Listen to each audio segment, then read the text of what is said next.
Susan Patten is about to join us here, and of course, you know her from Wreaths Across America and the radio, of course. And she is in Biddeford, Maine right now at the Biddeford Middle School, right in the middle of stuff. Hey, Susan, good morning.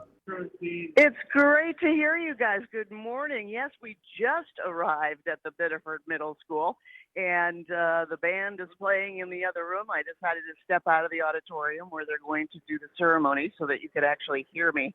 But it was, oh, you guys, I mean, you know me and my goosebumps, but we had the most exuberant greeting coming into the Biddeford Middle School.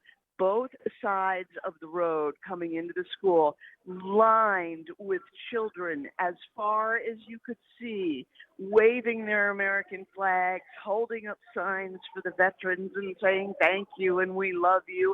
And it is just exhilarating way to bring us in. Wow, that is all. Well, I'm not surprised because I had an opportunity to see a lot of that last year, so that doesn't surprise me, but I'm thrilled about that. What does surprise me, though, how cold is it up there in Maine right now? I should have looked before we called in. It's a bit chilly. Do you remember what the temperature was coming in? No, I'm going to say we're in the 20s. Okay.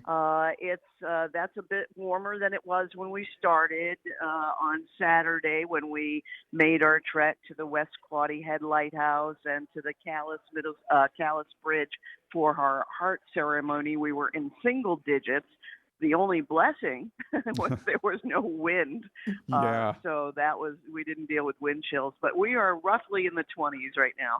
I want to kind of read off a quick list right here, so you don't have to do it, but I just want to acknowledge the fact that you have leaders from the American Gold Star Mothers, the American Legion Auxiliary, the VFW Auxiliary, AMVETS, other service organizations, the Patriot Guard Riders are there, the Patriot Riders, law enforcement from departments across Maine and New England.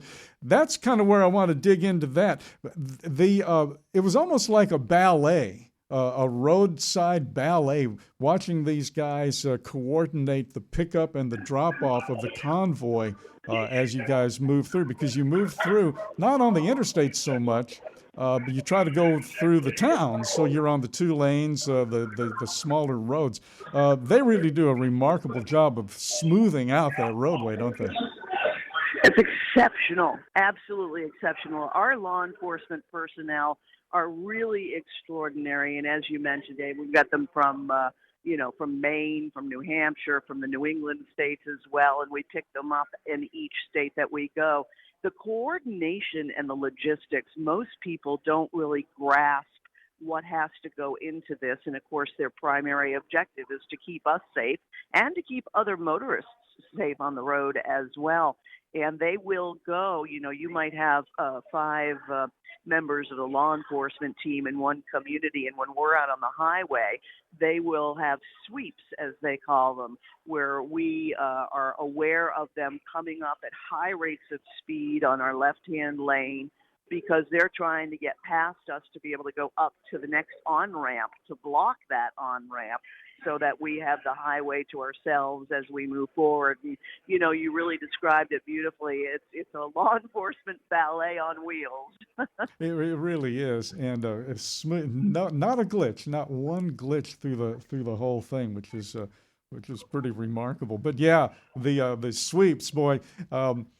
The first time I saw that, I was looking in the rear view. I was in Jim Costa's brown dog truck, and so, oh man, I wonder what happened. He says, no, they're just going up there to block off the interchange so we can get through without slowing, actually, which was pretty cool. It really is. Sometimes it's much to the chagrin of the motorists who are getting, trying to get to work here and there and making it from their point A to point B, but for the most part, people are pretty good-spirited about it. And when they see what's happening and they understand, and all of a sudden they see all the Chevrolet-wrapped vehicles with all the VIPs and the buses and the trucks, They know. As Hank Williams Jr. would have said, that was it's an attitude adjustment in a sense. Like you're mad about that until you oh wait, no, this is no, I now I understand, kind of a thing. You could kind of sense that as you were traveling through the convoy. Absolutely, you do. And it's just so heartwarming when you see all of the folks. And then, of course, when people are stuck in that traffic and they see the commotion and they see all the lights, all of a sudden cell phones start coming out and they start recording, and then they get out of the cars and they start waving, and in some instances, saluting, depending upon who they are. But, that's an issue, too, that is so remarkable. Last night when we were traveling down the interstate, we had so many overpasses, and there were several of them that were filled. So the overpasses, the local first responders come out, and there was one overpass that was it just gave you goosebumps. It was amazing that they had all of their fire departments lined up on the overpass, and all the men and women were in their turnout gear, and they were standing on top of their fire apparatus at full salute, and they kind of flooded themselves with spotlights so that we could see them on the overpass. Nice. And it just goosebumps. Yeah, absolutely. I'm sure a lot of video was taken, and you guys are going to have a lot of stuff posted up, huh? We are certainly working on it, and each time we go, it's like, oh, my husband Rick drives my vehicle while I'm working on photos and videos and the like, and he'll nudge me and say, you want to look up, or get your GoPro, there's a bunch of kids up ahead. So, yeah, we're working on it, and I'll share these moments with our social media team, and we post on our social media channels, Instagram, Facebook, Twitter, or I should say X, and TikTok, and all of those social media platforms we have a presence on, and we're trying to share as much as we can when we can. Now, let's talk a little bit about, so everybody's at the school now in Biddeford, Maine. It is 9:15 there. When are you guys pulling out? I believe the ceremony will begin momentarily. Of course, as you know, they wait for us all to hit the restrooms because that's our first priority. I have to be real about life, right? Absolutely. And then they wait for everybody to get into the auditorium. They're going to begin very shortly. I understand that we'll have a lovely ceremony, and then we'll probably depart again around 10:30 or so. Okay, so about an hour and a half or so. Absolutely. And, every school, every ceremony is unique. There are some things that are similar in terms of wreath presentations, but it's always fun to get the response from the folks who are on the escort, and you hear them oohing and ahhing and talking amongst themselves as we depart a particular location. And they'll, I keep hearing, oh, that was the best one yet. That was the best one yet. So they keep getting better and better. And these schools and their communities, their faculty, their staff, their communities that they're in are incredibly supportive, and they really do go above and beyond to be sure that we can remember, honor, and teach. Yeah, absolutely. And it's interesting. There's an overlay of sameness. I mean, you're going to have the American flags and everything, so you're going to have the sameness. But you're right. Every school had a completely different take on it, a different feel, different ambiance in a sense.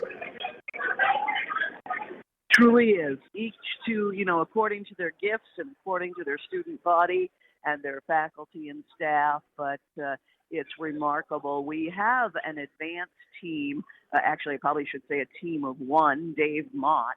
And Dave Mott is a Walmart professional driver for Walmart and works full-time for Wreaths Across America as well. And he will go in advance of the escort and be sure that the school is set up with their ceremonial wreaths and all the wreaths that need to be handed out during their ceremony. He'll also look ahead to be sure if there are any issues on the grounds in terms of parking coordination or anything that we might run into a problem with, so that he can radio ahead to our law enforcement officials to be sure that we can, go into plan B or plan C, contingency, whatever that may be. Yeah, absolutely. Susan, thank you so much for taking time out of a way too busy schedule here this morning. And please say hi to everybody. That I wish I could have been there. I know Jimmy Mack had a blast. Dean Croak had a blast up there the last few days. And we will see you in a couple of days in Washington.